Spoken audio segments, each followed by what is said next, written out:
Ser gladiador en la antigua Roma no era simplemente un trabajo, sino vivir cada momento en la frágil línea entre la muerte y la inmortalidad. No se les permitía bajar el ritmo ni retirarse porque un instante de retraso podía significar el fin de sus vidas. Para la multitud sentada en las gradas, estos gladiadores eran símbolos de valentía, verdaderos guerreros, a los ojos de miles de personas que los vitoreaban sin cesar. Pero para el Imperio Romano, para los emperadores, funcionarios y gobernantes, eran solo herramientas de entretenimiento, una actuación animada, utilizada para aliviar la tensión política, para alimentar la sed de sangre de una civilización violenta. Y para ellos mismos, los que portaban armaduras, empuñaban espadas de pie en medio de esa gigantesca arena. No eran ni héroes ni rebeldes. Eran simplemente personas que intentaban sobrevivir un día más, con la esperanza de que al ponerse el sol, aún estuvieran de pie bajo la pálida luz del sangriento ocaso. Sin embargo, en medio de la brutalidad y la desesperación, algunos de ellos se alzaron por encima del resto. No por ser más fuertes, sino porque dejaron una huella imborrable.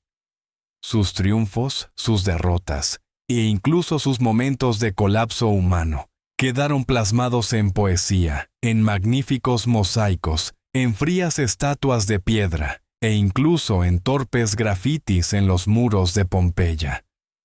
Se convirtieron en leyendas no por lo que hicieron en la arena, sino porque vivieron realmente. Vivieron en un mundo donde la vida y la muerte estaban a un paso. Y quizás fue en ese momento de enfrentarse a la muerte, cuando vivieron de forma más auténtica, brillante e inolvidable.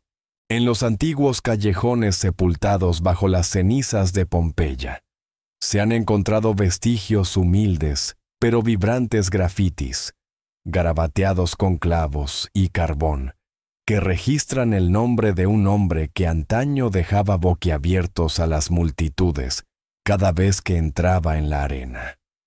No era un emperador ni un general, sino un gladiador llamado Tetraites, un murmillo, un tipo de gladiador, que se distinguía por su gran escudo rectangular, espada corta y casco integral.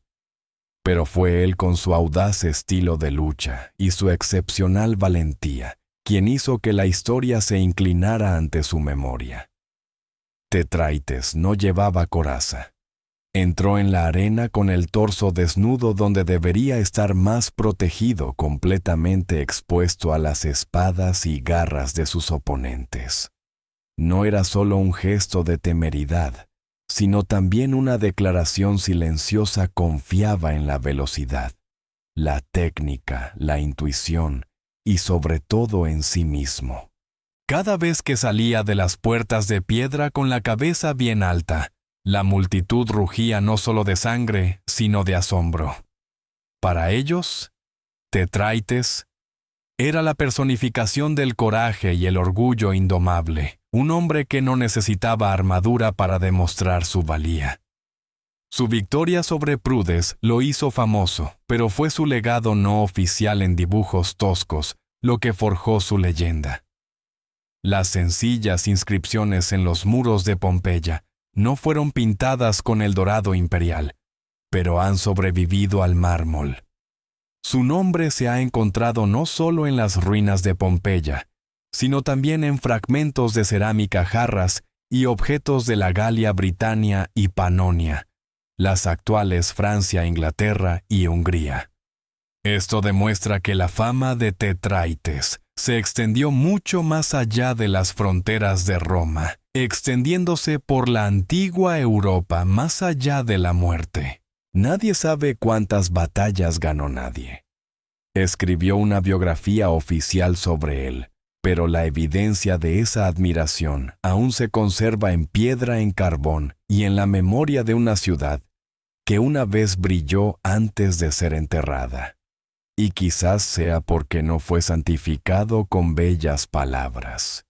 sino grabado por las manos del pueblo que su nombre ha perdurado con tanta naturalidad y sencillez. Tetraites no necesita un trono, no necesita un trono. Basta una marca en la pared para vivir eternamente en el corazón de la posteridad. En el antiguo mundo romano, donde el destino se decidía con sangre y vítores, pocos emergían de la arena con el aura de un emperador. Pero Spículus, un gladiador aparentemente común, logró lo aparentemente imposible: convertirse en el favorito del hombre más poderoso del mundo. En aquel entonces, el emperador Nerón.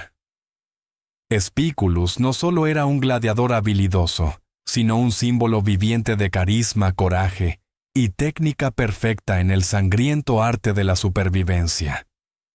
Su aparición en la arena de la arena no solo desató el frenesí de la multitud, sino que también atrajo la mirada de todo el palacio imperial. Para Nerón, el emperador conocido por su extravagancia y sus extremos, Spículus no era solo un guerrero, sino casi un dios terrenal. Le otorgó dones que ningún gladiador podría haber soñado: magníficos palacios, tierras fértiles y riquezas que habrían sido la envidia de los nobles, mientras que la mayoría de los gladiadores eran esclavos obligados a luchar por su supervivencia. Spículus se convirtió en una verdadera celebridad, una estrella del mundo antiguo, admirada, celebrada, y a la que se le permitía vivir como la realeza. La relación entre Nerón y Spículus no era solo amor, sino que se había transformado en un vínculo extraño, más allá del marco de amo-sirviente o súbdito emperador. En las últimas horas, cuando el imperio se derrumbaba, cuando los enemigos lo rodeaban por todas partes, y toda esperanza estaba perdida, Nerón no esperaba una muerte honorable a manos de un general o un amigo, sino que suplicaba morir bajo la espada de Spículus. En su mente, quizás solo ese hombre que había luchado, no por poder sino por el instinto de supervivencia, era digno de acabar con la vida de un emperador en decadencia. Pero Spículus no estaba allí. Nadie sabe dónde se encontraba en ese fatídico momento, y la historia no registra si fue consciente de la desesperada súplica. Al final, Nerón se suicidó asistido por un sirviente leal, no por el hombre que más deseaba. Fue un triste final para ambos: un emperador que se derrumbó en soledad, y un gladiador cuya brillantez había trascendido la arena. La historia de Spículus es una extraña reflexión sobre la adoración, la fama y el precio pagado por lo aparentemente inalcanzable. No necesitó ganar cientos de batallas para ser recordado. Bastaba con el corazón de un emperador que deseaba morir a su mano. Spículus viviría en los fascinantes rincones de la historia romana. En el antiguo mundo romano, donde el destino se decidía con sangre y vítores, pocos emergían de la arena con el aura de un emperador. Pero Spículus, un gladiador aparentemente común, logró lo aparentemente imposible: convertirse en el favorito del hombre más poderoso del mundo. En aquel entonces, el emperador Nerón. Spículus no solo era un gladiador habilidoso, sino un símbolo viviente de carisma, coraje y técnica perfecta en el sangriento arte de la supervivencia. Su aparición en la arena de la arena no solo desató el frenesí de la multitud, sino que también atrajo la mirada de todo el palacio imperial. Para Nerón, el emperador conocido por su extravagancia y sus extremos, Spículus no era solo un guerrero, sino casi un dios terrenal. Le otorgó dones que ningún gladiador podría haber soñado: magníficos palacios, tierras fértiles y riquezas que habrían sido la envidia de los nobles, mientras que la mayoría de los gladiadores eran esclavos obligados a luchar por su supervivencia. Espículus se convirtió en una verdadera celebridad, una estrella del mundo antiguo, admirada, celebrada, y a la que se le permitía vivir como la realeza. La relación entre Nerón y Espículus no era solo amor, sino que se había transformado en un vínculo extraño, más allá del marco de amo-sirviente o súbdito emperador. En las últimas horas, cuando el imperio se derrumbaba, cuando los enemigos lo rodeaban por todas partes, y toda esperanza estaba perdida, Nerón no esperaba una muerte honorable a manos de un general o un amigo, sino que suplicaba morir bajo la espada de Espículus. En su mente, quizás solo ese hombre que había luchado, no por poder sino por el instinto de supervivencia, era digno de acabar con la vida de un emperador en decadencia. Pero Espículus no estaba allí. Nadie sabe dónde se encontraba en ese fatídico momento, y la historia no registra si fue consciente de la desesperada súplica. Al final, Nerón se suicidó asistido por un sirviente leal, no por el hombre que más deseaba. Fue un triste final para ambos. Un emperador que se derrumbó en soledad, y un gladiador cuya brillantez había trascendido la arena. La historia de Espículus es una extraña reflexión sobre la adoración, la fama y el precio pagado por lo aparentemente inalcanzable. No necesitó ganar cientos de batallas para ser recordado. Bastaba con el corazón de un emperador que deseaba morir a su mano. Espículus viviría en los fascinantes rincones de la historia romana. En el mundo del Coliseo romano, donde el choque de espadas y lanzas era como un trueno donde cada movimiento impregnaba el aroma de sangre y sudor, había un hombre que hacía temblar de miedo al público, y también maravillaba la danza más que la batalla. Ese era Hermes, un gladiador que no era simplemente un hombre fuerte, sino la personificación de la sofisticación, la sabiduría y la versatilidad. En una época en la que los gladiadores solían dominar un solo estilo de lucha, Hermes era una rara excepción, dominando al menos 3 escuelas diferentes. Esa diversidad lo convertía en un oponente impredecible, una pesadilla táctica para cualquiera que se atreviera a enfrentarse a él en la arena. El público no podía adivinar si hoy Hermes sería un murmillo con un gran escudo, un gentil reciario con red y tridente, o un tracio con espada curva y casco de dragón. Era este cambio constante lo que lo hacía especial. Luchaba no como una guillotina, sino como un bailarín sobre la áspera arena de la arena.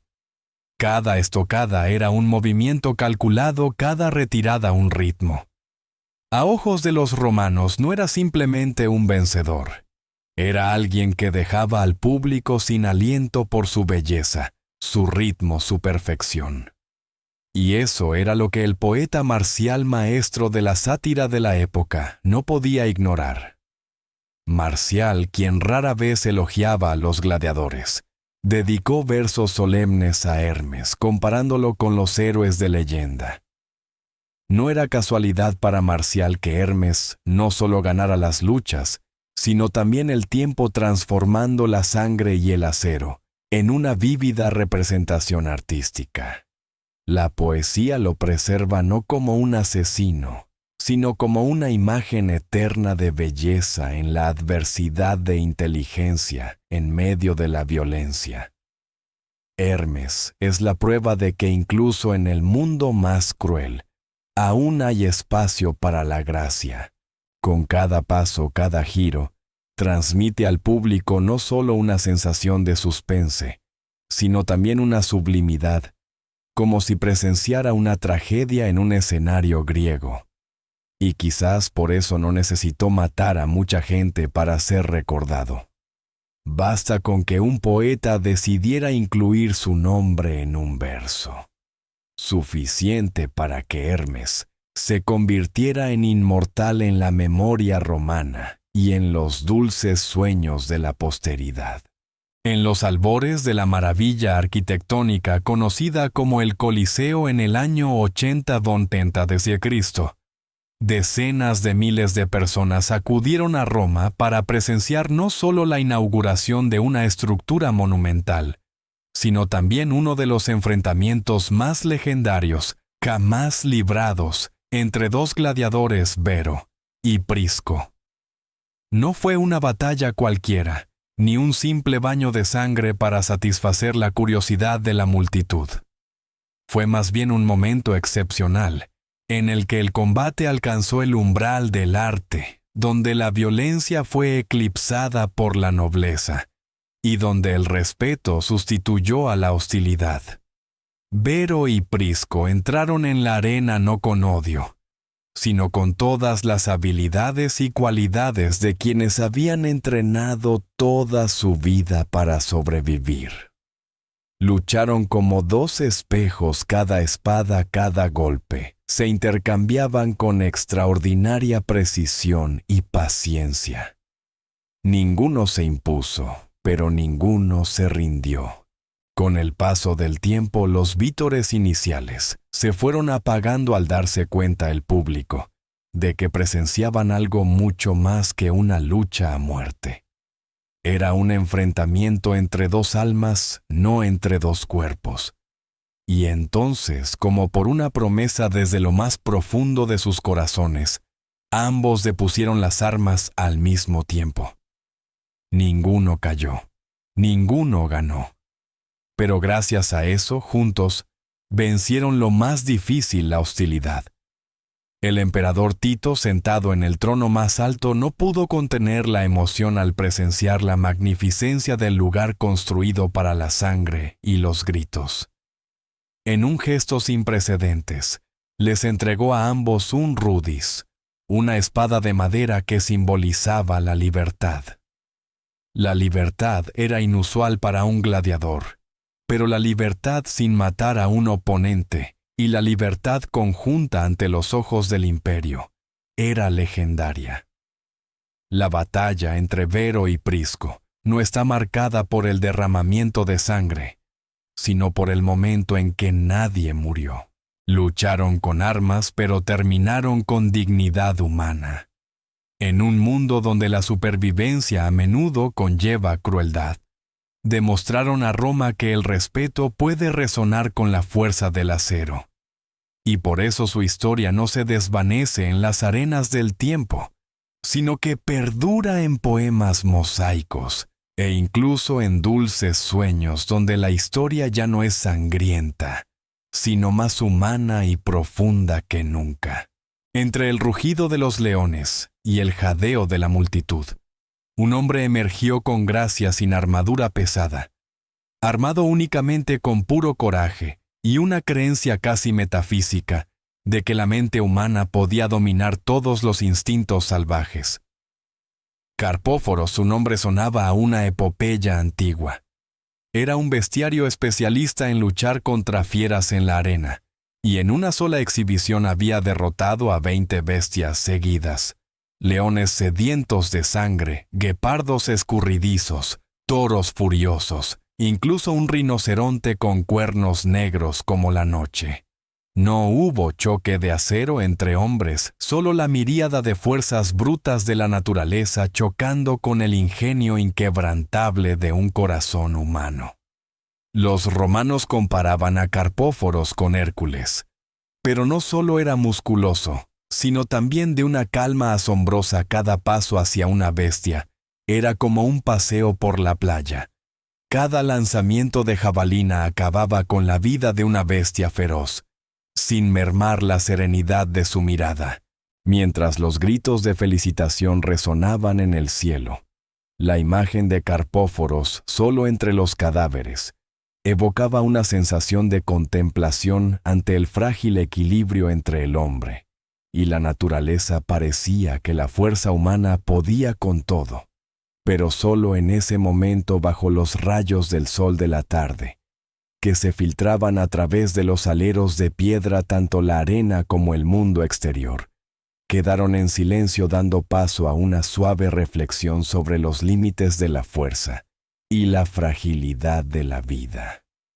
Fue en ese instante, entre la violencia y el silencio, que Carpóforos dejó el legado más hermoso, una dulce canción de cuna de coraje y humildad ante la inmensidad del universo. Entre las filas de quienes entraban en la arena con las manos desnudas y destinados a un destino seguro, Crixus emergió no como un poderoso gladiador galo, sino como un ardiente deseo de escapar de su existencia encarcelada.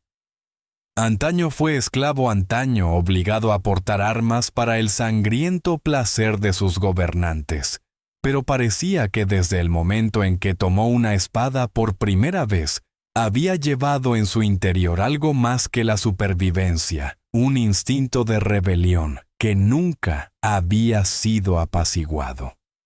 Entre los muros de piedra de la escuela de entrenamiento en Capua, donde el dolor se usaba como lección, donde el miedo se convertía en habilidad, Crixus se desarrolló no solo como un gladiador hábil, sino también como un líder respetado.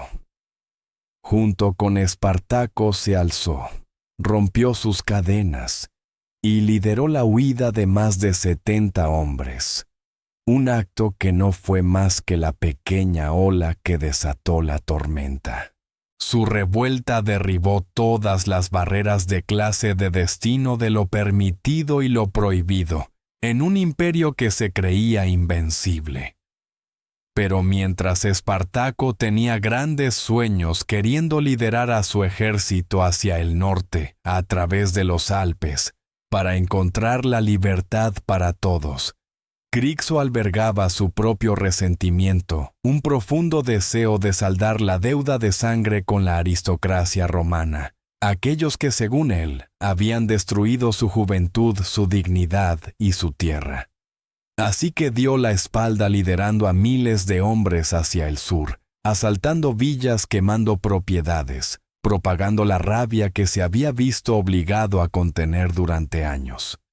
Pero el odio, por feroz que fuera, no pudo contra el ejército bien organizado del imperio. En el 72 a.C., Crixo y sus fuerzas fueron interceptados por los romanos. Murió en el campo de batalla sin retirarse, sin soltar la espada, como si la muerte no fuera más que una liberación con la frente en alto. Cuando la noticia de la muerte de Crixo llegó a Espartaco, su compañero soldado no solo se afligió, sino que transformó su dolor en acción. En un ritual macabro pero simbólico, Espartaco obligó a 300 prisioneros romanos a luchar hasta la muerte, un ritual paradójico.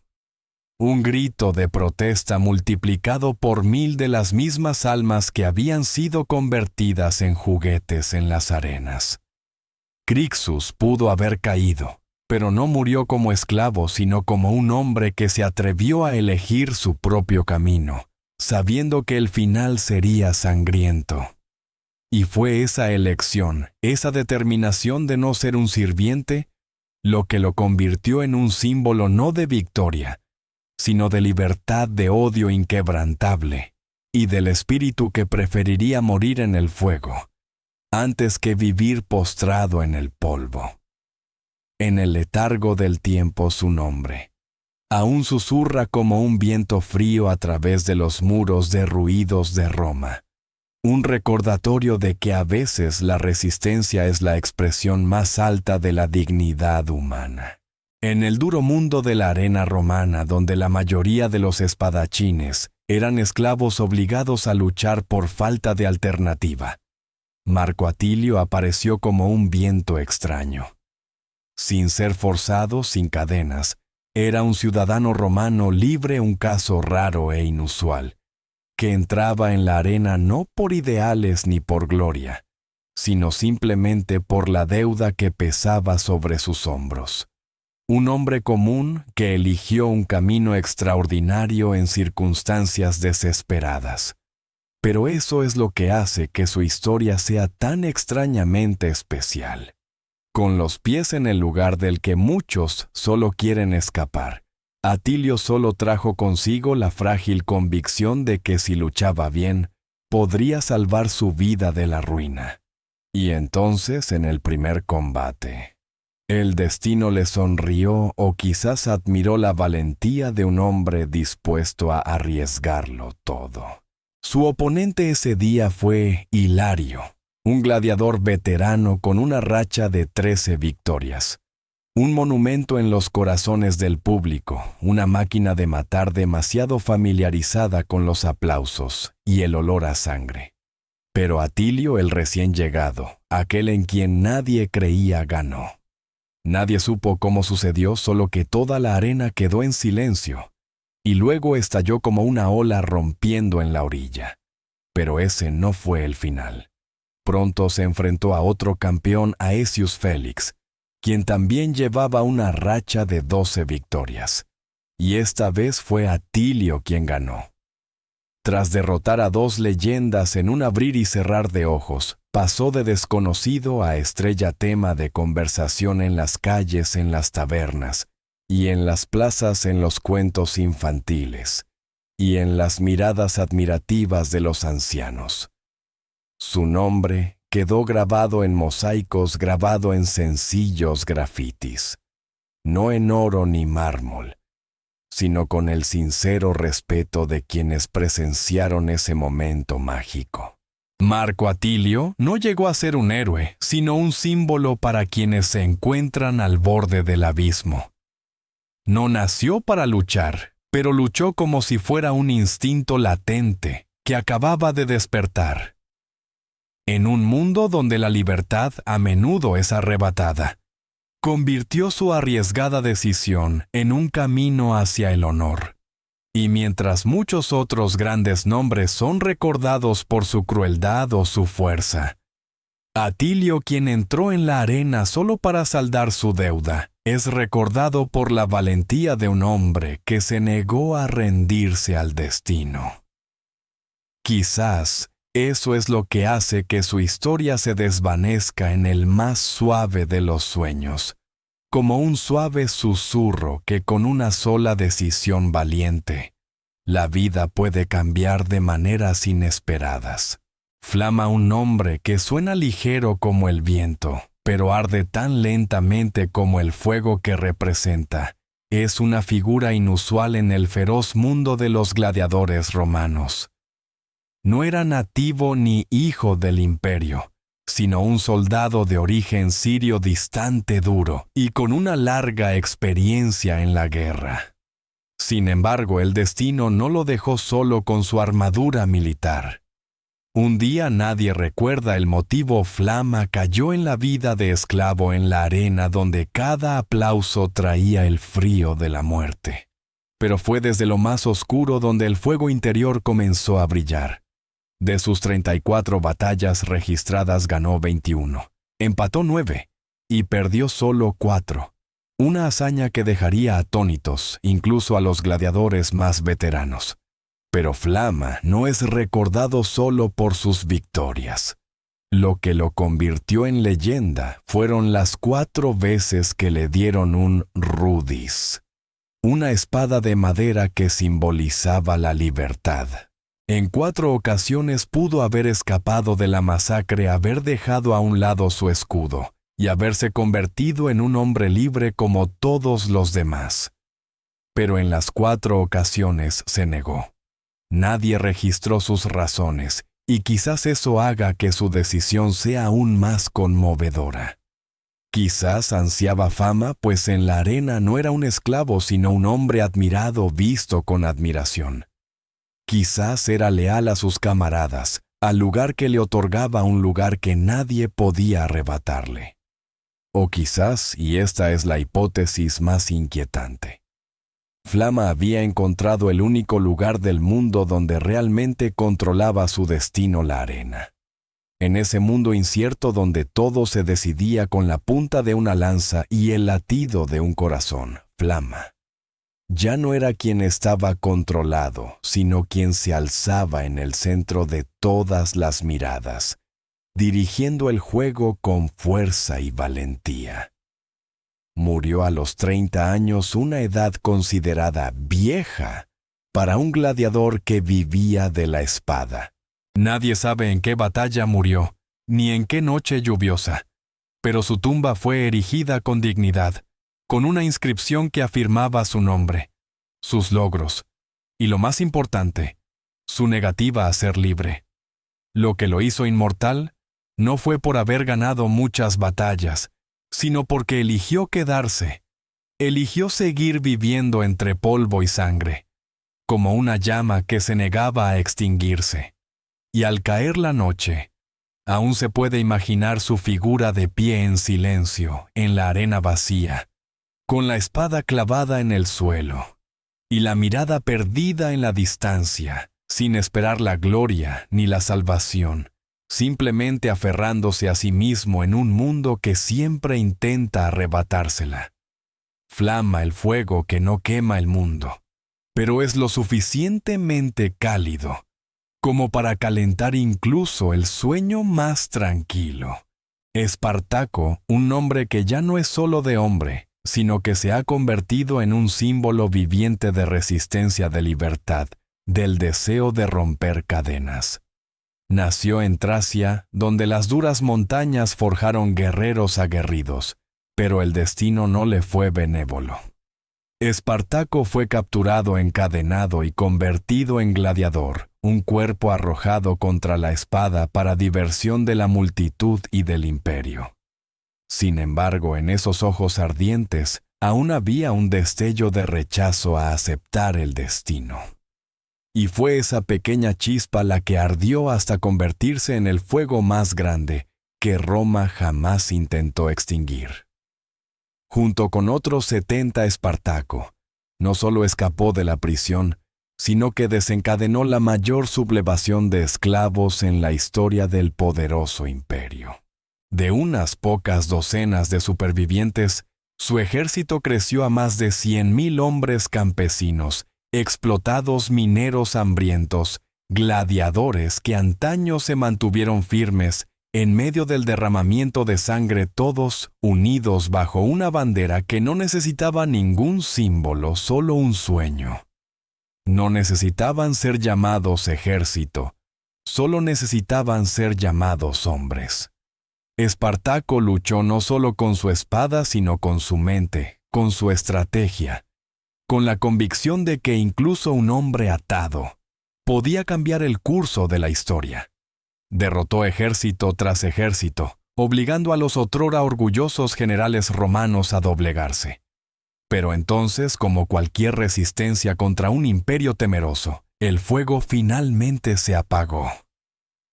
En el 71 a.C., Espartaco y sus hombres más leales se encontraron con Marco Licinio Craso, uno de los estrategas más fríos y ricos de Roma. La batalla final se libró en la desesperación y nadie encontró el cuerpo de Espartaco después, como si hubiera desaparecido en la leyenda que él mismo había creado. En un ataque de ira para advertir a los vivos, Roma crucificó a 6,000 esclavos a lo largo de la Vía Apia, cruces que marcaron silenciosamente el sangriento fin de la historia. Pero ninguna cruz pudo crucificar el libre albedrío que Espartaco dejó atrás.